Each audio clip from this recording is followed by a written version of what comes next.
All right, Best Conversations podcast. You see what we doing here. We only talk to Carolina legends, man. You know what I mean? We Best Conversation. We done talked to Brandon D on this podcast. We done talked to B Dot for 102 on this podcast. And we got another Carolina legend. If you ain't familiar, you're gonna get familiar tonight. First time on Best Conversations podcast. Let's welcome everybody. Ricky Ruckus, what's happening with you, bro? What's happening, man? How you doing, man? Man, I appreciate being in the conversation. You know what I'm saying? Nah, man. Carolina legend, man. So the first time I ever heard about you, because I moved to Greensboro back in like 2003. The first time I ever heard your name was on Making the Station. When you made the station, that's the first time I ever heard about you. Talk about that experience, man. All right, so damn, is the echo on your side? Right. Well, I started off like we had this joint in high school. It was called a battle book. Like I wasn't a battle rapper. I just was rapping and shit. And we had this book in high school. We used to pass around like nigga write a verse about this nigga and hand it to him. So he'll write a verse about this nigga and that nigga.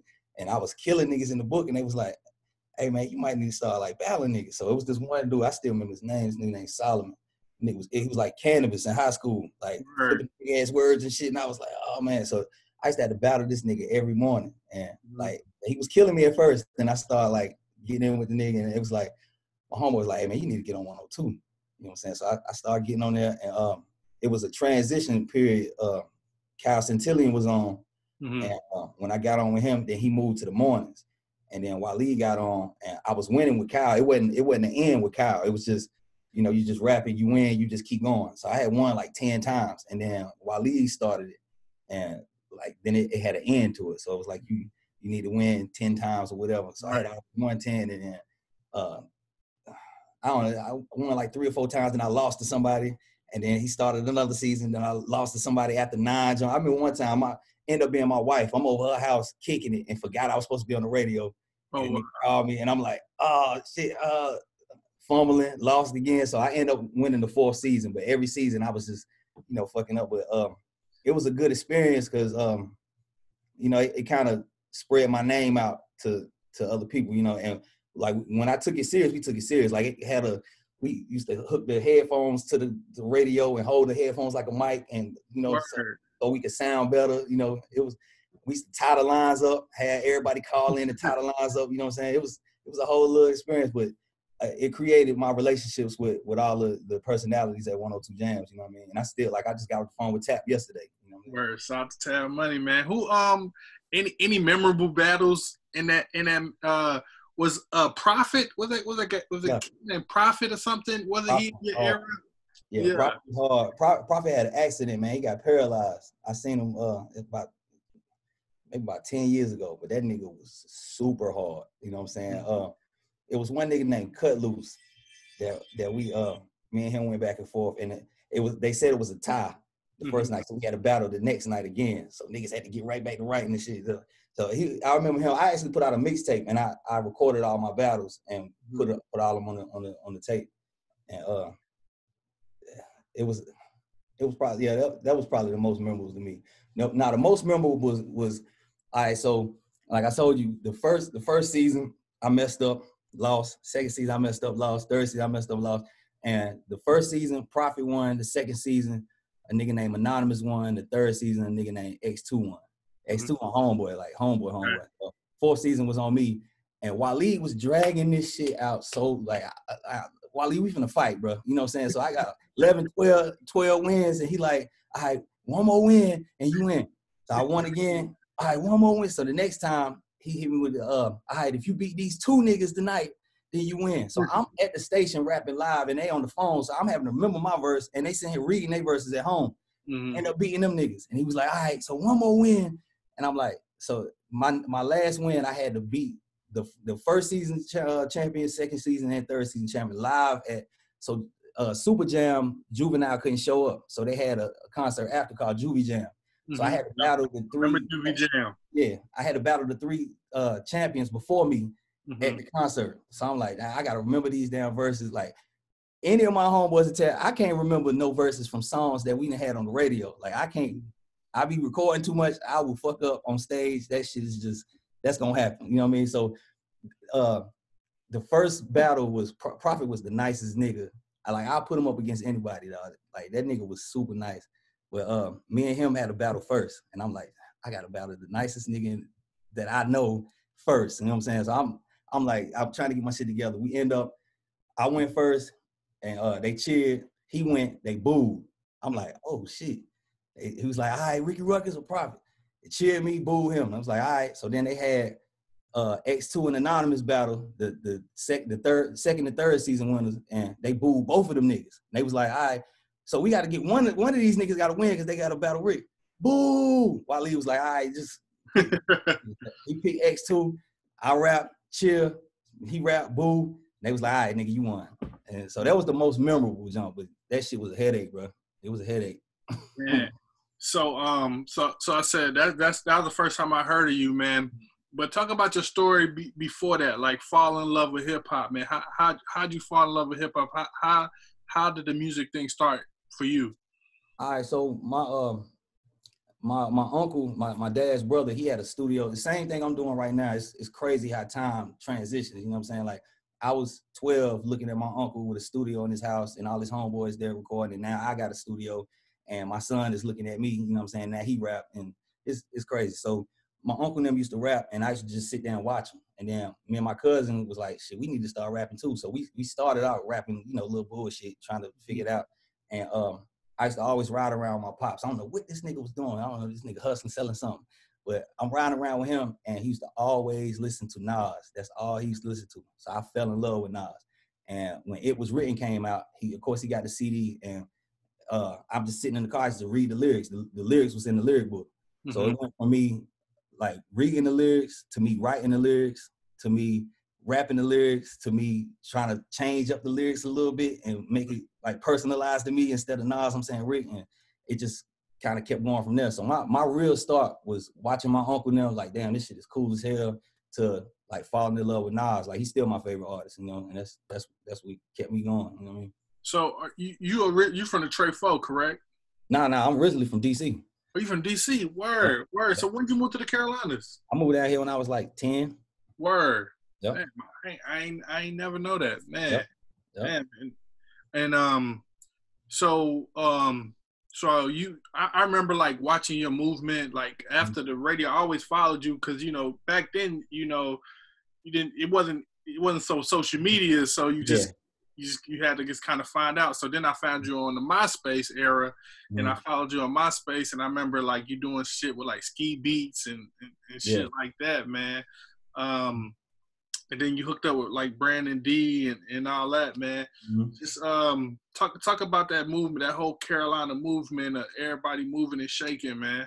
All right, so at the time when I was on the radio, like rapping and shit, Ski was here. You know, we all knew who Ski Beats was from.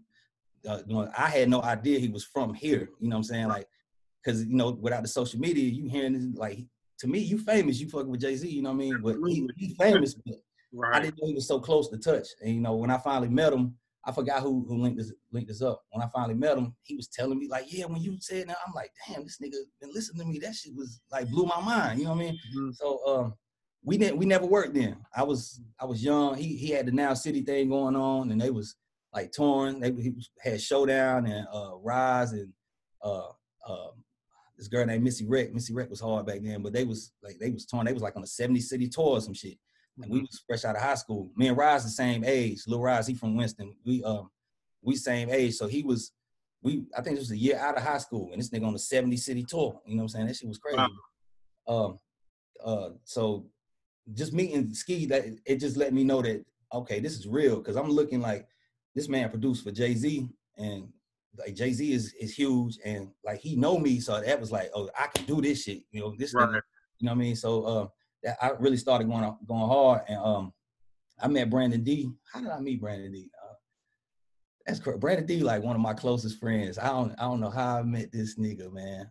I know the first song we did a freestyle over the Piece Up A-Town Down joint, and he wanted me to perform it with him. And we performed at the Carolina Theater, and then since then we just been cool as hell. And then from Brandon D and Jay White, cousins, Jay White that own Underground Rich Studios. He now he one of my closest friends, but I met Jay White through Brandon D. I started designing CD covers for him, and shit, I lived in LA with Jay White for a year and a half. You know what I'm saying? We that close. Mm-hmm. It's just kind of like meeting one person, meet another person, and you know, just kind of roll. But I made it a point, like when I was really like grinding. I was like 21, 22, I wanted to reach out and do songs with people outside of my area. So I would reach out to people in Raleigh, like MOS and Fayetteville and Charlotte, and I would just try to do a song with them, then go down there and do a show, and then try to meet as many people as I can. So it just spider-webbed out, and you know. Yeah, I remember that Head of State mixtape too. The one I remember where you had like everybody on it. Like you collab with all of the Carolina people, man. Like that was dope. I remember picking that up at Caps. Like I was like, yo, this is dope. And you know, I remember it's like Small World was on there too. Like you know what I mean? Like and it was crazy, man. What you remember about that? Yeah, Small met at the NCUMAs. It was the North Carolina Underground Music Awards, and like when we first got there, like it's a lot of niggas from like for some reason Raleigh and Winston, we was like looking like what's up, like niggas was in that motherfucker beef, and I don't know why. It was just like they was so deep, we was deep. Nigga, we pulled them in a U-Haul truck. We had a U-Haul truck, pulled up to the jump. Nigga got out. I think my pops was driving the jump. Got up, lift up the door. It was 30 of us in the back of that motherfucker with shirts on, you know what I'm saying? So they was super deep. They came in a tour bus or some shit. So it's 30 of us and 30 of them. So anytime one of them win, they like, we sitting down like, fuck this shit. You know what I'm saying? Kind of like the Democrats and the Republicans, you know what I'm saying? Like them niggas standing up clapping, we sitting down quiet, and we win. It was like back and forth. But I met Small then, and we just became friends, you know what I'm saying? We never did no music. 5-6 years, you know, we just talking on the phone or whatever, like what he got going on. I think he had the DTP shit going on at the time. And then he hit me. He was like, yo, I got this joint with me and Rain. You'll be perfect for it. And that shit turned out to be hard. I still listen to that song. That shit hard as hell. Heard. Man, you pretty much done rubbed shoulders with like all the Carolina heavyweights in this thing. I remember you had that it was kind of like a parody kind of song on the radio with like Showdown. Sausage. Yeah. Man, that shit was in heavy rotation though, man. I have no idea why and how. That shit blew my mind. Yo, at the time, Showdown, me and Show created a relationship just from me being at 102 rapping, you know, being around. I was 15. Like Showdown made me battle Terrence J. Terrence J was an intern. And he was probably about 20 or some shit like that. I'm like 14, 15. Showdown, get that nigga. I'm rapping, I smacked his hat off and shit. Like they laughing, this little nigga killing you, you know what I'm saying? So Showdown was like my big brother. So anytime he had anything going on, he'd be like, hey, I need a verse, pull up. So one time we was at somebody's garage in Greensboro, and he was explaining the hook, and I'm like, what the fuck? You know what I'm saying? I don't know what you talking about. And he was like, man, just rap the verse. You know what I'm saying? So I did the verse. I didn't hear the song for like 6 months at all. And like, next time I heard it, like nigga was like, hey, bro, you got a joint on the radio. I'm like, what? What are you talking about? Man, some song about some sausages or something. I was like, man, ain't no way in hell that song was on the radio. So what Show was doing was, it was just the hook and my verse. Like my homeboy Billy D, he from Greensboro too, he on the song, but at first it was just my verse and the hook. And Showdown would just play it every night. Like he was the overnight. So 3 a.m, he'd just throw that shit on, play it. Like people started, what was that? Play it again. Like, and it started going, and he was like, so I'm gonna just put the real joint out. He put the whole song out, and niggas liked it. I had no idea why. I don't know. Fuck it. You know, people still come up, hey, mommy, would you like some something, man? If you don't get out my face with that shit, man. that shit was in heavy rotation. It was crazy, man. I was like, damn, that's kind of crazy, man. So like just your grind in the music business, man. Was I know you was like campaigning hard to get a record deal. I mean, ultimately, I guess you never got exactly to the record deal that you wanted to get, but I mean, you good? Are you at peace with it, or? Yeah, I think it's almost like you want something that you don't really want. Like you think you want this broad till you get her and her breath stink. You know what I'm saying? So yeah, so I was like really chasing this shit. And all right, so rewind to me really starting my shit up after like taking it serious, after getting off the radio battling. I was like, yo, like I gotta start doing some songs to get something going on. So I had like two of my homeboys, my close homeboys I was in high school with. We used to do the little battle book. We used to rap. And then my step pops, his nephew was just a street nigga. Like they used to come to the studio, and before this, I built the studio in my mom's backyard. We had this big ass studio. We stole the wood, and like we would go to construction sites at night and just put all kind of shit on the truck and get back and see what we got and build that shit up. And it ended up being a real building. So we would be in there. I ran the electric line under. I dug a trench and ran it from my mama's house to the back, like extension cords and shit. It was just some weird shit. So we used to be in there all day long. And so we in there rapping, and my step pop's nephew, he was just a street nigga that he'd be out there hustling out the building, and they be playing the game. But the way they talk, I was like, yo, y'all niggas need to rap, man. It's just like it was just too like real, you know what I'm saying? So they started rapping, and we was just trying to create something. And that's how we came up with our label name was AOG, Army of Gorillas. My homeboy Biggs, he passed in like 2007, but he said it in a rhyme. He was like, yo, we all us gorillas, we, you know, so that just became our shit. And so we started running with that. And I think at the time I was too focused on, like, it was so fun and so easy to do it. I wasn't focused on the business. So everybody that I was bringing into my camp was rappers. I wasn't bringing in producers. I wasn't bringing in, you know, managers. I wasn't bringing in niggas to talk to the blog. I wasn't doing none of that shit. It was just rapping. And I was the leader. I'm doing everybody's recording. I'm doing everybody graphics. I'm like my entire day is going to music. Like I'm recording me. One nigga pull up at 9:30 in the morning. He stay till 11. He leave at 11. Another nigga pull up at 11:30. Then he about to leave at 12:30. Somebody else pull up. Let's do a song together. He don't leave at 3, 4. Like I got a wife. I got kids. You know what I'm saying? It was crazy. So I was more focused on the music instead of the business. All right. So fast forward, just running around North Carolina, trying to get here and do this, whatever, just trying to be seen wherever I could, chasing this deal. And I ended up moving to Atlanta. A nigga hit me, was like, yo, I want to sign you. I don't want to really sign you to as an artist. I like your whole movement. I want to like give you a production deal, a label deal, blah, blah. I got bread. Come down to the A, see what I got going on. So me and my wife went to the A, and that nigga showed us like what's going on. Like he took us out to, you know, lavish life. Nigga had a Bentley, like big studio. Everything was just, I was like, all right, so we gonna do it, fuck it. So I moved down there, and like I had a joint, like we started mingling with like Future and Gucci, and like he just had me in the right spots, and just started to see what was really going on, like being around these people. I didn't want it. You know what I'm saying? I really didn't want that lifestyle. Like it's crazy because my whole life, like wanting to rap, I didn't understand. Like I understood it, but I didn't really sit back and look and say the rapper is the worker. You know what I mean? You're the worker. I don't give a fuck what's going on. Get your ass on that stage. I don't care what's going on. Get your ass in that booth. You know, and I rap because I like to do it. It's fun. It's how I express myself. But I'm not really pursuing. You know, I kind of stopped that shit in maybe 2013. Now I just kind of do it because it's fun. I record myself. I don't have to wait on nobody. You know, it's just fun for me. Like it's an outlet, but.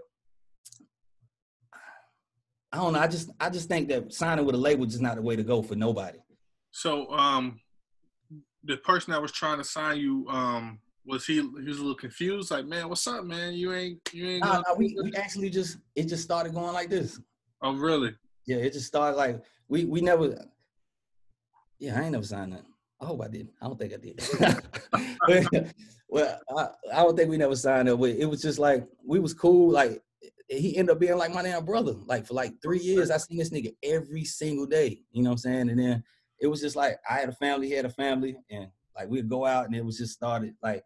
And he was really like running and trying to make it happen. He linked me up with my partner named Stay Fresh from Atlanta. He came up with Lil Jon and Scrappy. Like so, everybody in Atlanta. So it went from me and him going out every night to him putting me with him. So he would take me to meet this DJ, this studio, whatever, meet certain people. So he started backing off, you know what I mean, to let the joint run. And we just kind of went like this. And I think he he got another studio. He's still going. He got another studio, but he not like working with artists. He just own a studio and he selling studio time. But he got a high joint, so it just kind of like, I don't know. The steam ran out of that movie. Like the steam ain't run out of me. It just ran out of that. It was just like, all right, bro, do your thing. I'm gonna do mine. What year did you cut the dreads? I just did that shit at the top of the year. Really? Top of the year. It was my New Year's resolution, man. It was just time for a change, man. Mm-hmm. It was time for a change. I had dreads. Like I had braids in high school and turned them into dreads. So it was just like, it was time, bro. I'm 35 years old. I'm 36 years old, and I've been wanting to do that shit for the last 2 years. You know what I'm saying? And like just sleeping and eating and shower. I want to jump in the pool. I want to just do, you know what I'm saying? I've been going out in and out the country. I can't really get my hair wet like that. Man, I ain't no girl, nigga. I want to jump in the ocean and not give a fuck. You know what I'm saying? So I was like, I'm an extreme nigga. So I was like, fuck it. I'm going all the way. I went bald head. I'm going bald head. You know what I'm saying? Fuck it. Yo, yes, so now, I mean, I'm always watching your stories, man. Very entertaining, inspirational as well. And I remember on one of your stories, you was just talking about that you remember being at such a low point at a point in your life, and to now, to have your own studio to do your thing, man. Mm-hmm. Just talk about how you came out of that darkness, man, to be where you at now. It's just like, I dropped an album called Fuck Fame, and that was basically how I just explained. It was like I was chasing this shit. Like when I moved to the A and I got plugged in and shit, I ended up buying a house. I had just got married. Well, we moved down in 2012. I got married in 2009. My daughter was born in 2007, so she was like 5 when we moved down that joint. And I had to leave my oldest son here. Like I got 2 different baby moms.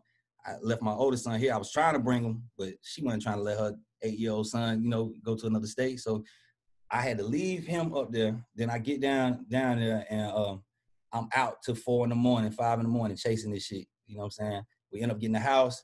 Like I'm leaving my 6-year-old daughter and my wife at home all the time. You know what I'm saying? It was just a lot. So of course she getting tired of this shit. You know what I'm saying? So 3-4 years go by and this shit I ain't 50 Cent. I ain't popped off. You know what I'm saying? It's like, damn, when is this shit gonna happen? And I'm like, yo, hold on. But we got bills due. Like I gotta be a husband. I gotta be a dad. I got a kid up here. Like it's just a lot going on. And that shit our relationship started breaking. You know what I'm saying? So it's like, shit, I'm gonna just go down to my mama's house and chill for a minute. And that shit turned into a year. And within that year, like I'm in this, like I had bought a house. I had a 5-bedroom house down that motherfucker. And I'm used to my kids running through and I'm in this house by myself. You know what I'm saying? I'm not even wanting to turn no music on. I'm not even wanting to do nothing. Like I'm sitting this motherfucker really like, and I'm praying, hey, God, bring my family back. You know what I'm saying? And that shit turned into everything just disappeared. You know what I'm saying? It was really gone. And so I told her, look, I'm gonna sell the house. I guess she ain't believe me. I'm like, all right. She never came back. I'm like, what's your bank account number? What you need my bank account for? I sold the house. Like her name wasn't on the house, so I sold the shit, and she was like, you sold our house? You been gone for a year. What are you talking about? You know what I'm saying? So I sold the house. I sent her half the money, and I let her come get all the furniture she wanted. I took my pops had just bought a house in D.C. I took all my furniture to D.C., and that's when I moved to L.A. I took them all the shit, and I moved to L.A., and I was just like, fuck it. So even in L.A., like, Jay White was turned up. You know what I'm saying? He, Maserati, like, living in North Hollywood over there, John. So super plugged in again. So here I am. I left Atlanta super plugged in. Now I'm in LA super plugged in. I'm moving, but I'm still not feeling like, like I still don't want this shit. You know what I mean? And I guess it was just, I wasn't really in control of my surroundings, my situation. Like I'm in Atlanta, I'm around other people that's got it popping. So I feel like, okay, since I'm near him, I'm cool. Now I'm in LA and me and Jay White super tight, but it's still like this his situation, and I'm a part of his situation. So I feel like I'm cool, but I want my situation. I ain't never been the type of nigga to coattail, you know what I'm saying? So and I'm being forced into these coattail situations. It's like, this ain't me, you know what I'm saying? So I end up coming back to Winston from LA because my son was getting in trouble and shit. He might fail out of school and all that shit. And I'm like, yo, I left this man, like, even though he coming down for the summers and Christmas and all that shit, like, I need to be here. Like, I can't get LA turned up, and he about to fail out of school. You know what I'm saying? So I moved back, and just being here, I was like, shit, I might as well open my studio back up. And it was just, I don't even have to put out a flyer. Like, I've been in that motherfucker since 10 a.m. It's 10:30. I just got on 30 minutes ago. I've been recording niggas all day, you know what I mean? And I don't even have to put out a flyer. So it's a good situation because I built my name up with the music, and then they want the sound, like, can you help me? Like, they want to pick my brain, all that type of shit. So we sit in a lot of sessions, we record in 30 minutes, and the other 30 minutes, we just talking, hey, man, what I need to do, blah, blah. So it just turned out a good situation for me, you know, and I forgot even where we started. What was the question on this? Yeah, just, you know, you just talking about, you know. Oh, coming out of coming out of coming out of struggle and shit. Yeah. But you got the studio, you mentoring like some of the young artists and stuff like that. Who's some of the people in the Carolinas that you feeling as, you know what I mean, that you done heard, some of the young and up and coming cats? Like right now, I really ain't been looking outside of Winston. Like I just like my city. I just love my city. Like I feel like we got a certain flavor, like how niggas move and act. Like it don't matter where I go. If I see a nigga, I'm like, well, that nigga look like he from Winston. Like, that nigga from Winston. You know what I'm saying? I don't know what it is about like how niggas act, move, talk. I don't know what it is, but I just really been focusing on here. And I noticed like certain acts, like niggas come in to grab acts from Winston, you know what I mean? And I'm like, yo, I'm letting niggas come in and grab talent from my city, and I'm just as big as a player as the other niggas. So I need to start putting my foot forward and, you know, grabbing these niggas. So around here, it's a lot of niggas that I really like, and they come record. But my main focus is my son right now. And Lamo, he on fire. Like his shit going. Right now he got 1.6 million streams on Apple Music. You know what I mean? That's just his Apple Music, you know what I mean? His biggest market is Atlanta. I taught him how to record. I taught him how to do graph. He basically me in 2003. How old is your son? 19. 19. Yeah, when I left the studio, I left him there. He know how to record himself. I got him his own distribution shit. Like everything is cool. He making like $1,500 every 2 weeks off just streams alone. You know what I mean? That's crazy. Yep. And I ain't got to touch. You know what I mean? So $1,500 a week. Oh man, that's shit. So he don't need no job. He don't need nothing. All he gotta do is drop music. And the way the distribution set up is, if he drop a song today, the streams don't show to 3 months. Mm-hmm. So a year and a half ago, we was working, and then it's time to drop. So I got him dropping like at least once every 2 weeks. So you never gotta wait a 3 month period to get a check. You know what I mean? You just gonna keep getting. So keep dropping. If you like money, keep dropping music. You know what I mean? Yeah. So what do you like better? Because I'm pretty. You came up in the era of the hand-to-hand CD era. What do you like better, the hand-to-hand CD or the streaming game? All right, so I can't really like, because the hand-to-hand was so dope because you get to like, what's up, dog? Hey, it's the hustle kept you going. You know what I mean? Now like my son, I gotta push him. Like, hey, bro. Cause he's so like, man, fuck that. I'm hot. You know what I'm saying? He get money. It's like he ain't got to get out and do nothing. All he got to do is click a button, and his shit, like, he got streams and like the countries. It's every country. Like his shit, and not no 5-6 stream. I'm talking about at least his smallest country of streams is like 1,500,000. You know what I mean? Like he in Japan and Korea and Uganda, like all kind of crazy. Like we could never touch that shit when we was hand-to-hand CDs. Right. You know what I mean? You had to press up, you had to spend all your bread to press up 5,000, and you ain't a dent in your city. You know what I mean? Now this man click a button and he make a dent in the world. So it on one hand, with the hand-to-hand CDs, it was the hustle. It kept us going. Like it was the fire behind us. But when you put it with the streams, it ain't too much fire. You know, it's just click this button, but you get money and you get an exposure. You know what I mean? So I think I like the streams better, but I think you need the hand-to-hand CDs to understand what's going on and then get to the streams. Like my son never got the hand-to-hand, so he don't understand how important that is. He just click the button and sit back. You know what I mean? Right. Get your ass. You still got to grind. You still got to meet these people, shake hands, go to these shows. Even if you're not performing, go to the show just so they can see you. And you never know who you meet there. You know have he touched the stage yet? Yeah. He done performed probably like 3 times. It ain't really been like a big. I just want to make it a big situation when he do perform, because he really like they fucking with him. Like you gonna manage him? I want to, but I don't know. I really don't.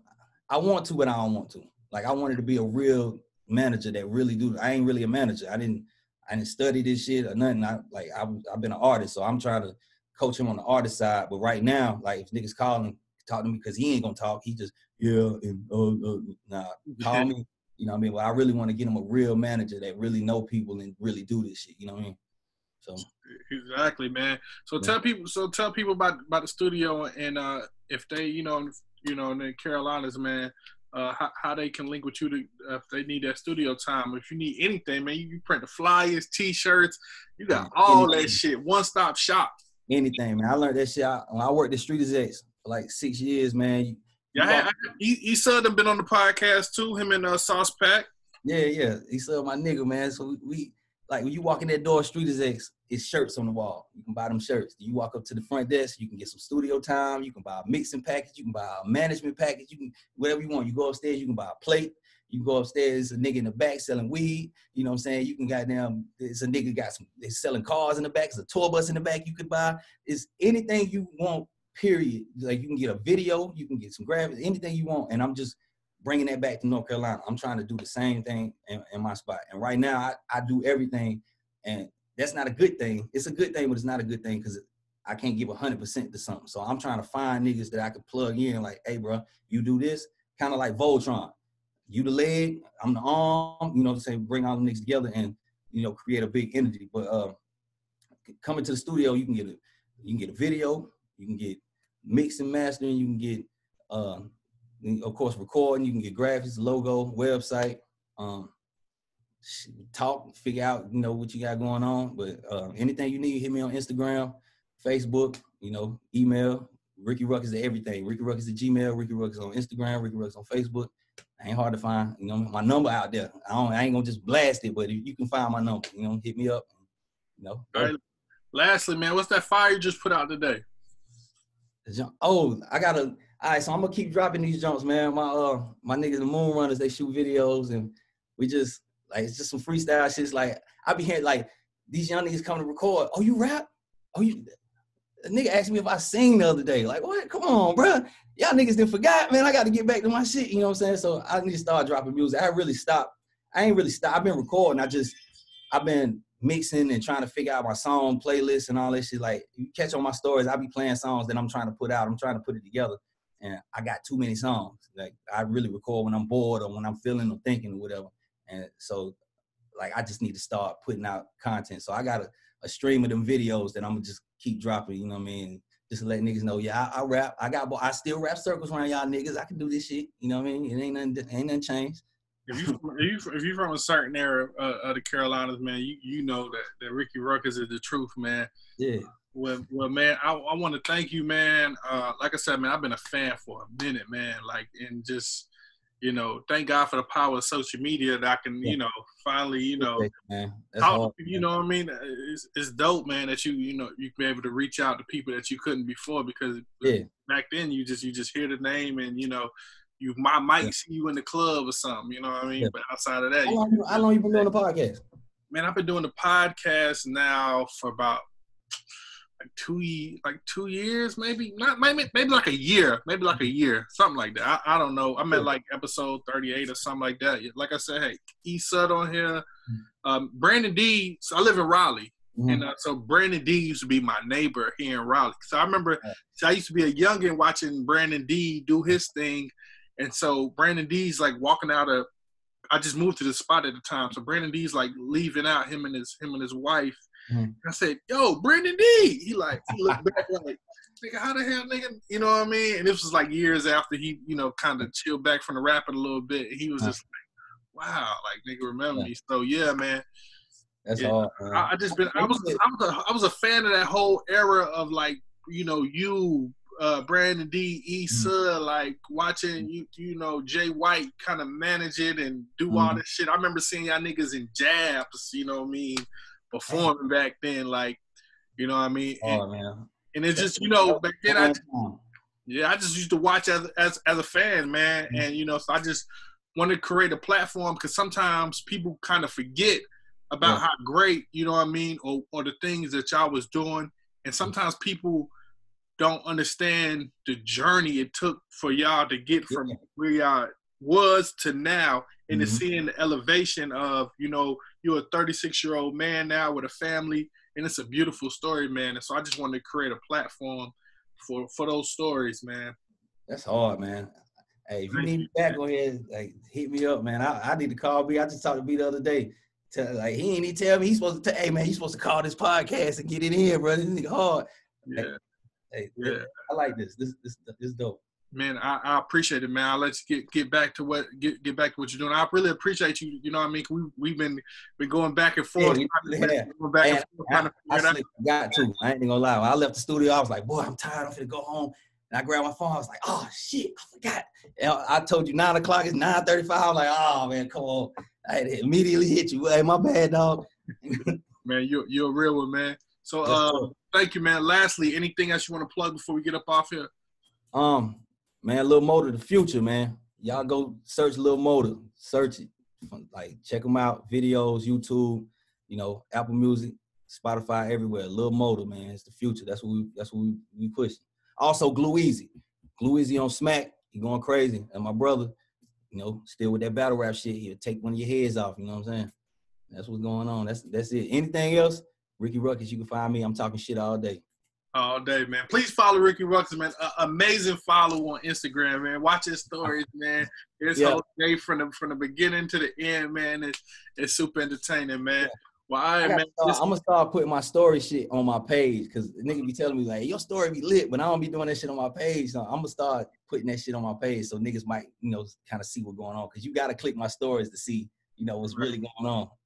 Absolutely, man. So this was Best Conversations podcast. This will be out on Memorial Day Monday. It's a little Memorial Day Monday, little special for y'all, man. Thank y'all for listening. Make sure y'all follow Ricky Ruckus. Peace and love. Keep God first, and I promise everything will work itself out. Yes, sir. Thank you, Ricky. Peace. Yes, sir. Yes, sir.